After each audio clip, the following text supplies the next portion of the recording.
Hi പ്രിയമുള്ള സുഹൃത്തുക്കളെ, ദുൽഖർ സൽമാൻ എന്തുകൊണ്ടാണ് ഹിന്ദുക്കൾ കൊല ചെയ്യപ്പെടുമ്പോൾ അതിനെതിരെ പ്രതികരിക്കാത്തത്? സോഷ്യൽ മീഡിയയിൽ നിരന്തരം ഉയരുന്ന ചോദ്യമാണ്. ഒരുപാട് സെലിബ്രിറ്റികൾ ഓൾ ഐസ് ഓൺ റാഫ എന്ന ക്യാമ്പയിനിൽ പങ്കെടുത്തിരുന്നു. ഒരുപാട് ആക്ടിവിസ്റ്റുകൾ, നവോത്ഥാന നായകന്മാർ, അന്തിച്ചർച്ചാ തൊഴിലാളികൾ, പിന്നെ സിനിമാ മേഖലയിലെ എഴുതിയും കുത്തിയും വരച്ചും ചർച്ച ചെയ്ത് പോസ്റ്റുകൾ ഇട്ടുമൊക്കെ ഒരുപാട് വിഷയങ്ങളിൽ അപ്പോൾ ചൂടോടെ പ്രതികരിക്കുന്ന ആളുകൾ, ഇവരൊന്നും എന്തുകൊണ്ടാണ് ബംഗ്ലാദേശിനെ കാണാതെ പോകുന്നത്? ഓൾ ഐസ് ഓൺ റാഫ എന്ന് പോസ്റ്റ് ഇട്ട, ഓൾ ഐസ് ഓൺ ഗാസ എന്ന് പോസ്റ്റ് ഇട്ട കേരളത്തിന്റെ സൂപ്പർ സ്റ്റാറുകൾ എവിടെ പോയി? കാണാനില്ലല്ലോ ബംഗ്ലാദേശിൽ, കാണാനില്ലല്ലോ ഇറാനിൽ, റഷ്യയിലും ഉക്രൈനിലും കാണാനില്ലല്ലോ, അഫ്ഗാനിൽ കാണാനില്ലല്ലോ, സൗദിയിലും യമനിലും കാണാനില്ലല്ലോ. അതെന്താ നിങ്ങളുടെ പ്രത്യേക തരം ഐസ്? ഹിന്ദുക്കൾ ബംഗ്ലാദേശിൽ അനുഭവിക്കുന്ന പീഡനങ്ങളും ക്രൂരതകളും ഒന്നും ഗാസയെ ഓർത്ത് പോസ്റ്റ് ഇട്ട മലയാളി സെലിബ്രിറ്റികൾ കണ്ടില്ല. അന്ന് ഓൾ ഐസ് ഓൺ റാഫ എന്ന ഇസ്രായേലിനെതിരെ ദുൽഖർ സൽമാൻ അടക്കം അനേകം ആളുകൾ പോസ്റ്റ് ഇട്ടു. പക്ഷേ റാഫയിൽ ഇസ്രായേൽ കയറുകയും ഹമാസിന്റെ മാളങ്ങളെല്ലാം ഇല്ലാതാക്കുകയും ചെയ്തു. എന്നാൽ ബംഗ്ലാദേശിലെ ഹിന്ദുക്കളും ഇസ്കോൺ ക്ഷേത്രങ്ങളും ഭീകരന്മാരല്ല, അവർ തീവ്രവാദികളല്ല, അവർ ഒരാളെയും അന്യായമായി വധിച്ചിട്ടില്ല. ആ രാജ്യത്തെ തകർക്കാൻ വേണ്ടി ശത്രുക്കളുമായി കൂട്ടുകക്ഷി ഉടമ്പടി ഒപ്പിട്ടിട്ടില്ല. അതുകൊണ്ട് തന്നെ അവരെ വേട്ടയാടുമ്പോൾ ലോകത്ത് നടക്കുന്ന ഏറ്റവും വലിയ ന്യൂനപക്ഷ വേട്ടയായിട്ട് തന്നെയാണ് മനുഷ്യ മനസാക്ഷി കാണുന്നത്.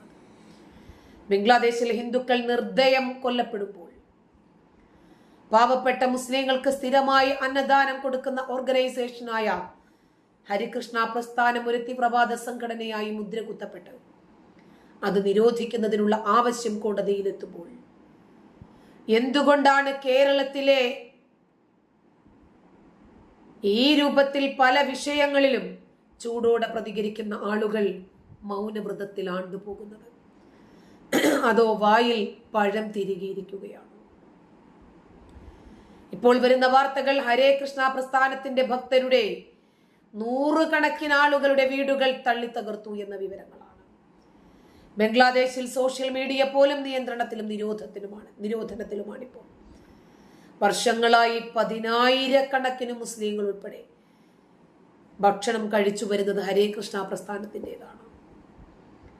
വെള്ളപ്പൊക്കം പോലെയുള്ള പ്രകൃതി ദുരന്തങ്ങളിലെല്ലാം ബംഗ്ലാദേശിലെ പാവപ്പെട്ട മനുഷ്യരോടൊപ്പം നിൽക്കുന്ന, ജാതി നോക്കാതെ, മതം നോക്കാതെ, പ്രസ്ഥാനം നോക്കാതെ, സംഘടന നോക്കാതെ, ഭൂരിപക്ഷം നോക്കാതെ, ന്യൂനപക്ഷം നോക്കാതെ, കൊടിയുടെ നിറം നോക്കാതെ, ആശയം നോക്കാതെ, ആദർശം നോക്കാതെ, ജാതി നോക്കാതെ, മതം നോക്കാതെ, വർഗം നോക്കാതെ, വർണ്ണം നോക്കാതെ വിശക്കുന്ന മനുഷ്യന് ഭക്ഷണം, വസ്ത്രം വേണ്ടവന് വസ്ത്രം, പാർപ്പിടം വേണ്ടവന് പാർപ്പിടം, സ്നേഹവും പരിഗണനയും ആവശ്യമുള്ളവർക്ക് ഇത് നൽകുന്ന പ്രസ്ഥാനത്തെ തീവ്രവാദ പ്രസ്ഥാനം എന്ന് ആരോപിക്കുന്നത് ആരാ? ജമാഅത്തെ ഇസ്ലാമിയോ?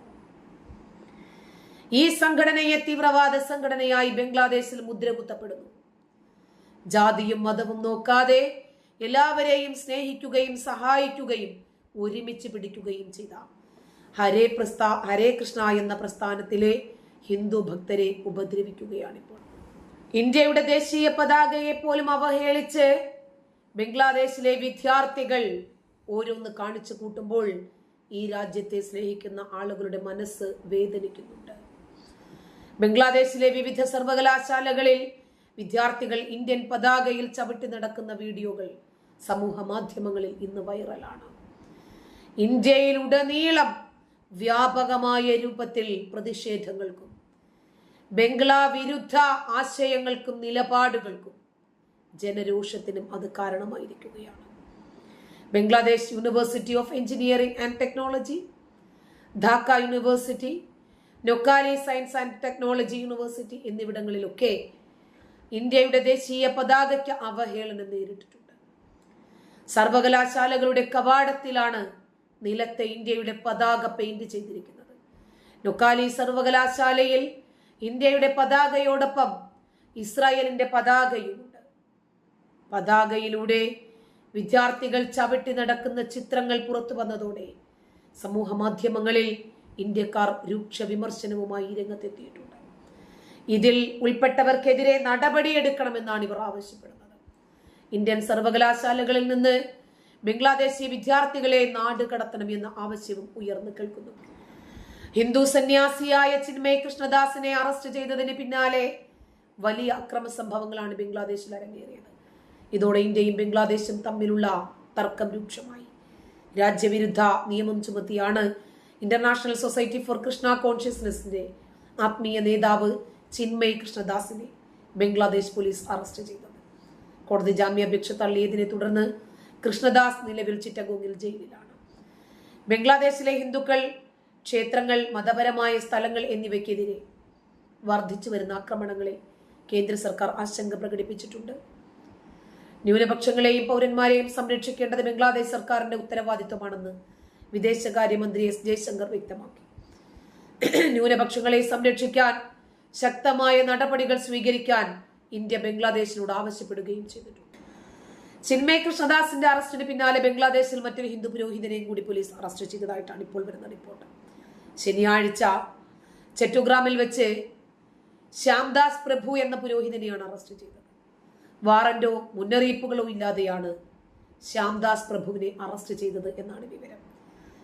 മറ്റൊരു പുരോഹിതനെ കൂടി അറസ്റ്റ് ചെയ്ത വിവരം ഇസ്കോണിന്റെ ഉപാധ്യക്ഷൻ എക്സിലൂടെയാണ് വെള്ളിയാഴ്ച പുറത്തുവിട്ടത്.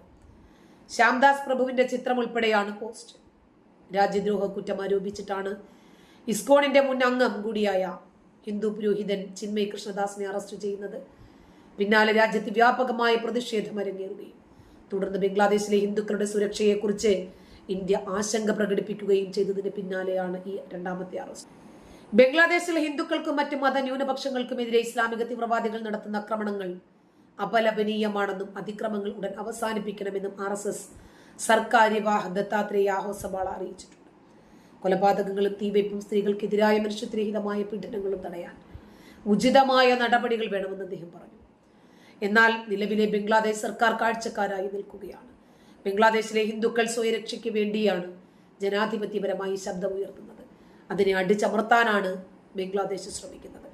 ഹിന്ദുക്കളുടെ സമാധാനപരമായ പ്രതിഷേധത്തിന് നേതൃത്വം നൽകിയ ഇസ്കോൺ സന്യാസി ശ്രീ ചിന്മയ് കൃഷ്ണദാസ് ജിയെ ബംഗ്ലാദേശ് സർക്കാർ അറസ്റ്റ് ചെയ്തത് അന്യായമാണെന്നും അദ്ദേഹം ഓർമ്മിപ്പിച്ചു.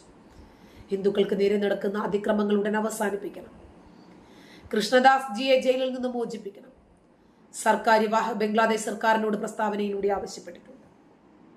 ബംഗ്ലാദേശിൽ ഹിന്ദുക്കൾക്കും മറ്റ് മതന്യൂനപക്ഷങ്ങൾക്കുമൊക്കെ എതിരെ നടക്കുന്ന അതിക്രമങ്ങൾ തടയാൻ സാധ്യമായ എല്ലാ ശ്രമങ്ങളും തുടരാനും ഇക്കാര്യത്തിൽ അന്താരാഷ്ട്ര പിന്തുണ നേടുന്നതിന് ആവശ്യമായ നടപടികൾ കൈക്കൊള്ളാനും ഭാരത സർക്കാർ തയ്യാറാകണമെന്നും അദ്ദേഹം അറിയിച്ചു.